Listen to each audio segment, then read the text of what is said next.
और लोग खुशियां मनाने के लिए वहां जाते हैं और बड़ा मजा आ गया आज तो, इस टाइप से बात करते। फिर किसी से मिलते हैं,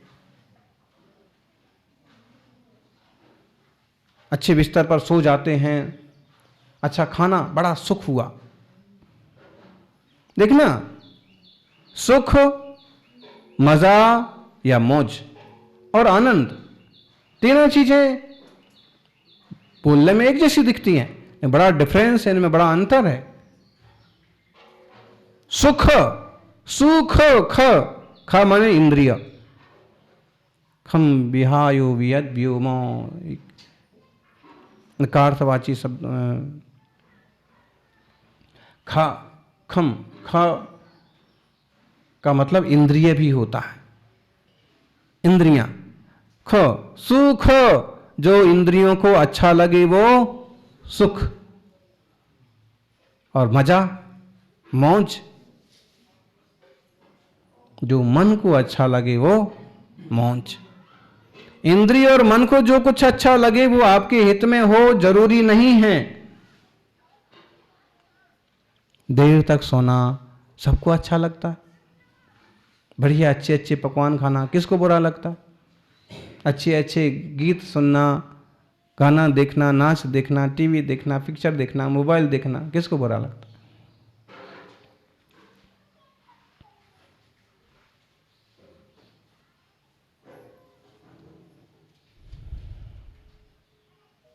तो सुख है इंद्रियों के लिए अच्छा, जो जो इंद्रियों को अच्छा लगता है उसमें जीव तल्लीन होता है, मस्त होता है। क्यों? क्योंकि आनंद या सुख इसका स्वभाव है, और जिस भी स्रोत से वो मिलता है, चाहे विभाव रूप मिले चाहे स्वभाव रूप मिले, उस तरफ वो बह जाता है। फिर मौज या मजा, मन का मजा, जल्लोष, उत्साह, मजा आ गया, मन का मजा होता है, मन की खुशी।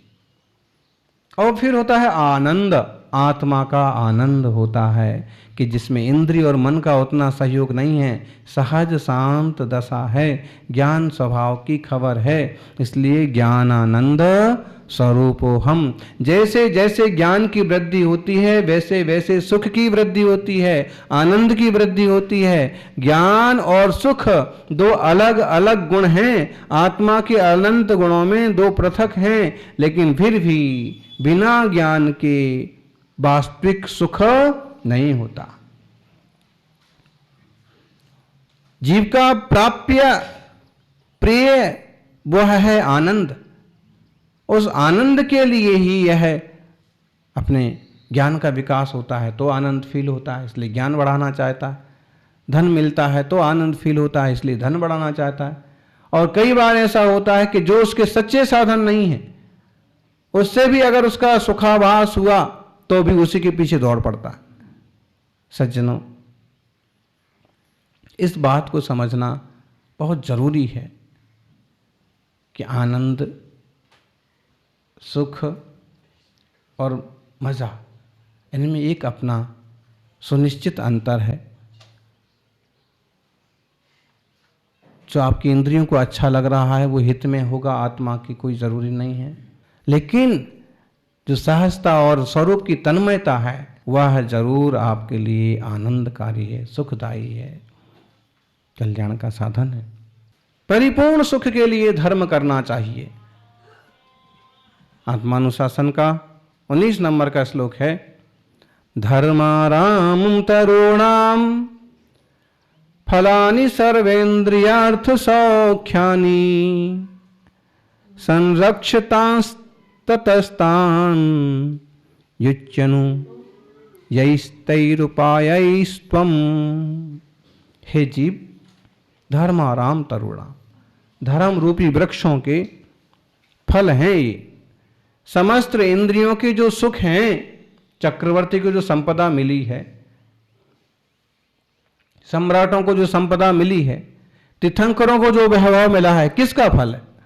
पुण्य फला, पुण्य फला अर्हंता। अरहंत पद भी एक तरह से पुण्य का फल है। वास्तव में वो रत्नत्रय सहित आत्मानुभूति की दशा में आई हुई पुण्य का फल है, लेकिन है तो एक तरह से कर्म सिद्धांत से पुण्य का फल। धर्माराम तरुणाम फलानि सर्वेंद्रिय या अर्थ सुखानी। जितने इंद्रिय के विषय उपलब्ध हैं, सुख उपलब्ध हैं, ये धर्म रूपी कल्प वृक्ष के, धर्म रूपी वृक्ष के फल हैं। इसलिए उस धर्म रूपी वृक्ष की रक्षा करना चाहिए और उस धर्म रूपी वृक्ष की रक्षा करते हुए उसके फल चुन करके जीवन में उपयोग करना चाहिए। मतलब धर्म ध्यान करते हुए विषय आदि में श्रवकों को, ग्रस्तों को चित्त लगाना चाहिए, उस तरफ दृष्टि देना चाहिए, धर्म को छोड़ करके नहीं।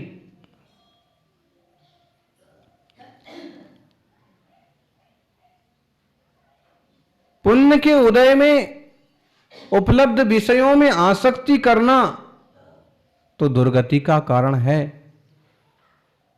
लेकिन उपलब्ध विषयों में सहजता से जान करके ज्ञान पूर्वक भोग करना कि कर्म के उदय हैं और हमारी इस दशा में ये भोगने योग्य हैं, वो संवर निर्जरा का कारण बन जाता है। सम्य दृष्टि जीव के भोग जो है निर्जरा के साधन कहे, वो भोग मिन दिए हम नब्बाण मचेदनाण मिद्राणम जम कुणदि सम्मदिट्ठी तम सब्बम निर्जर निमित्तम। उसे स्वरूप का बोध हुआ है, आत्मा की रुचि हुई है, यह मैं चैतन्य घन भगवान आत्मा, यह पुद्गलों के प्रपंच, एक कर्म नो कर्म के उदया और ये सब पदार्थों की परिणति उसे स्पष्ट हुआ है। और इसलिए मोह आदि कर्म के उदय में दर्शन मोह कर्म के नष्ट हो जाने पर अब उसकी जो प्रवृत्ति होती है अत्यंत विवेकपूर्ण होती है, अनासक्तिपूर्ण होती है। इसलिए वह पूर्व कर्म की निर्जरा में ही निमित्त बन जाती है। आसक्ति का सद्भाव हो तो कर्म का आश्रव तीव्रता से हो, और आसक्ति का जितना जितना अभाव हुआ है कर्म का बंध उतना उतना मंद हुआ है, संवर निर्जरा उतना तीव्र हुआ है। इसलिए सम्यक दृष्टि के भोग को निर्जरा का कारण कह देते।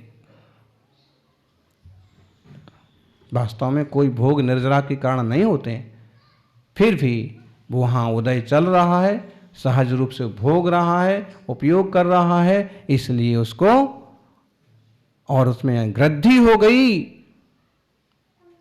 तो दृष्टि मिथ्या हो गई और अब उसको संवर निर्जरा नहीं, बंध ही बंध होगा। और जो निर्जरा होगी वो सभी पाक निर्जरा होती है, सबको होती है, निर्जरा तो सबको होती है,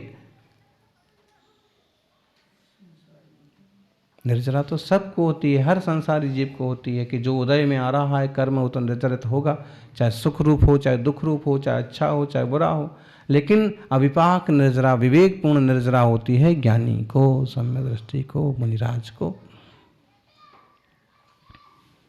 धर्माराम तरुणाम, धर्म रूपी वृक्ष के फल हैं ये। क्या? जो इंद्रिय के भोग भी सहज रूप से उपलब्ध हो रहे हैं। किसी ने एक प्रश्न पूछा था कि विषय भोगों की सामग्री धर्म के फल माने हैं, पुण्य के फल माने हैं। पुण्य धर्म में थोड़ा सा गफलत होती है। वास्तव में पुण्य एक तरह की कर्म प्रकृति है, एक तरह की साता आदि प्रकृतियों को पुण्य कहती है। लेकिन धर्म जो स्वरूप संवित्ति है, रत्नात्रय आत्मानुभूति है, वो धर्म है। फिर भी धर्म और पुण्य को एक रूप में मान करके लोग प्रयोग करते हैं शब्दों का। समझदारी से करते हैं तो कोई दोष नहीं, लेकिन जहां दोनों में अभेद ही मान लिया जाता हर तरह से, तो वहां मूढ़ता है, अज्ञानता है। तो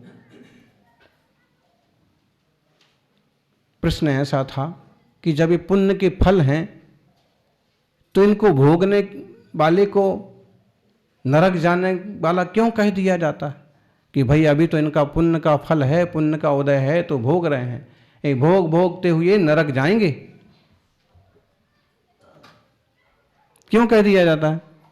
इसका सीधा सा सरल सा समाधान यही है कि अगर यह पुण्य के फलों को आसक्ति से भोग रहा है तो दुर्गति का कारण बनेगा, और अगर विवेक से धर्म ध्यान करते हुए यथा योग्य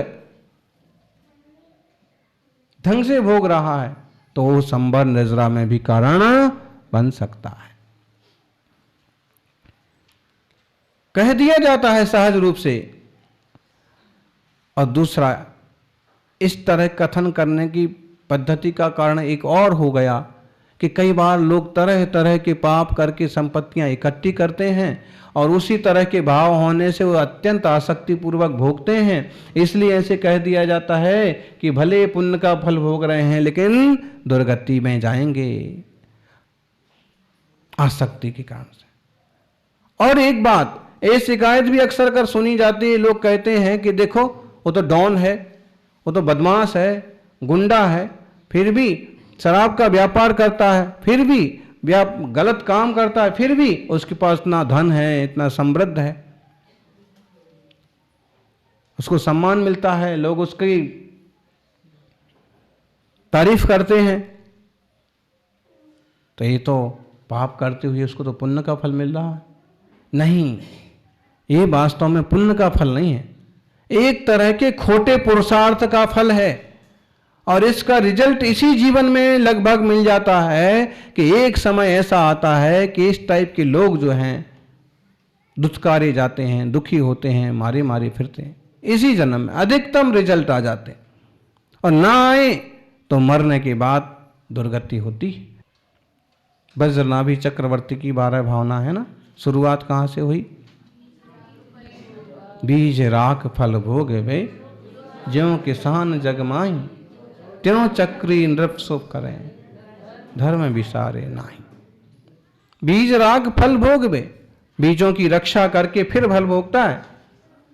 जैसे किसान बीज बचा लेता है फिर फल भोगता है, ऐसे ही वह चक्रवर्ती बड़े बुद्धिमान थे और धर्म ध्यान रूपी बीज बजाय रखते थे और संसार संबंधी भोग भोगते थे। ऐसे ही ज्ञानी को करना चाहिए।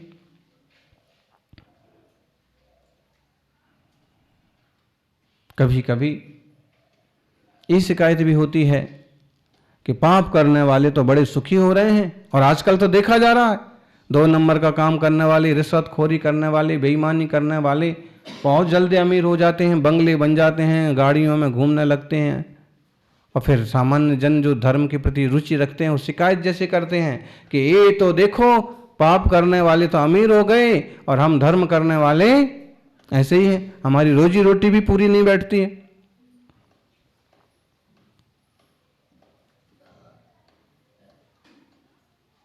होता है कि नहीं होता? तो आचार्य देव कहते कि ऐसा नहीं है, और उनके कोई पुण्य का फल नहीं है, और खोटे पुरुषार्थ का फल है जो अभी कभी निकल आएगा। सब पापों से सुख नहीं होता है। धर्म सुखस्य हेतु हेतुर्न विराध का स्वकार्यस्य, तस्मात् सुख भंग भिया मां भूर्धर्मस्य विमुखस्त्वम। आचार्य देव संबोधन कर देते हैं कि भाई धर्म सुख का हेतु है,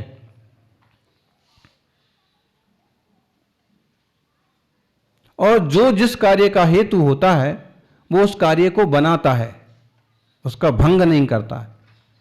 धर्म करने से तुम्हें लगता है कि मैं धर्म करता हूं और मेरे को दुख आया है, धर्म करता हूं और मेरे को कोई सुख नहीं आता है, ये भूल है। धर्म तो सुख का ही कारण है, वो दुख का कारण नहीं होता, और अधर्म दुख का ही कारण है, वो सुख का कारण नहीं हो सकता। इसलिए अगर तुम चाहते हो कि मेरा सुख भंग ना हो तो धर्म से विमुख नहीं होना। अभी तुम्हें थोड़ा धर्म ध्यान करते हुए जो निराकुलता और शांति रहती है, और 2 नंबर का काम करके बेईमानी का खा करके तुम्हें वैसी शांति और सरलता रहने वाली नहीं। कई बार ऐसा भी होता है, जो कहानी बहुत फेमस है,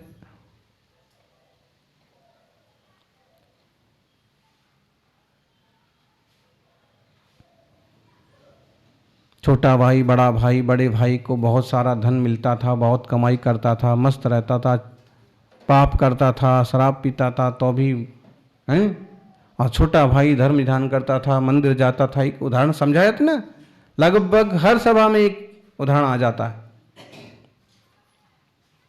और फिर एक बार की बात है कि बड़े भाई ने समझाया कि मैं इतना कर्म करता हूं फिर भी कैसा सुखी हूं, तू भी धर्म छोड़ और तू भी ऐसे ही कर। एक दिन दोनों ने निश्चय किया कि भाई ठीक है, जिसको जो करना करो, लेकिन कल मुनिराज से पूछते हैं कि धर्म का फल क्या होता है और पाप का फल क्या होता है, और मैं सुखी क्यों हूं और ये दुखी क्यों हैं। और जब वो घर से बाहर निकले ना तो बोले हैं, एक को कांटा चुभ गया और एक को रुपए की थैली मिल गई। पाप करने वाले को फिर भी लाख रुपए की थैली मिल गई और पुण्यात्मा को कांटा चुभ गया, फिर भी धर्म की आस्था नहीं छोड़ी। गुरु के पास गए, गुरुदेव ने समझाया, अवधि ज्ञान के बल पर बताया कि भाई ये जो बड़ा वाला है इसका पुण्य बहुत सत्ता में है, इसलिए आज ये पुण्य के फल भोग रहा है। काम पाप के करता है, फिर भी जो उदयाधीन दशा है इसकी वो पुण्य के फल भोगता है। भले लोगों को भ्रम होता है कि पाप करता है और पुण्य कैसे भोगता है, पहले की सत्ता में पड़ा हुआ पुण्य भोगता है। और छोटे वाले का बहुत पाप का उदय है, फिर भी यह धर्म ध्यान में रुचि लगाता है, इसलिए इसके संकट कुछ कम कम होकर के और आते हैं और उस बाधाएं आती रहती हैं, फिर भी अपने दृढ़ संकल्प के बल पर धर्म में लगा है। आज की बात ले लो, ये पुण्यात्मा इसका इतना पुण्य का उदय, पापा जो अभी पाप कर रहा है और पुण्य का उदय भोग रहा है, इसका इतना पुण्य का उदय है कि आज इसे राजा बनना चाहिए था, राज तिलक हो जाना चाहिए था, लेकिन केवल लाख रुपए की थैली में निपट गया। और इन्हें आज सांप डस लेना चाहिए था, मौत होना चाहिए थी, लेकिन पूजा करके निकला, धर्म ध्यान करके निकला, इसलिए केवल कांटे में निपट गए। उतने से कष्ट से इसका बड़ा सारा संकट टल गया। इसलिए ये कल्पना नहीं करना कि पाप करने वाले सुखी होते, बेईमानी करने वाले सुखी होते। वास्तव में पुण्य का, धर्म का फल सुख है, पाप का, अधर्म का फल दुख है। इस बात को जान करके हमें भी ज्ञानी पुरुषों की तरह और धर्म ध्यान में चित्त लगाना चाहिए। कितने भी सुखमय जीवन में हों तो भी धर्म की रुचि हो, और कितने भी कष्ट पड़ जाएं तो भी धर्म की भावना नहीं छोड़ना, और हम जहाँ भी हैं वहीं निर्मल परिणति रखें, वही हमारा धर्म है। जय बोलिए 24 तीर्थंकर भगवान की।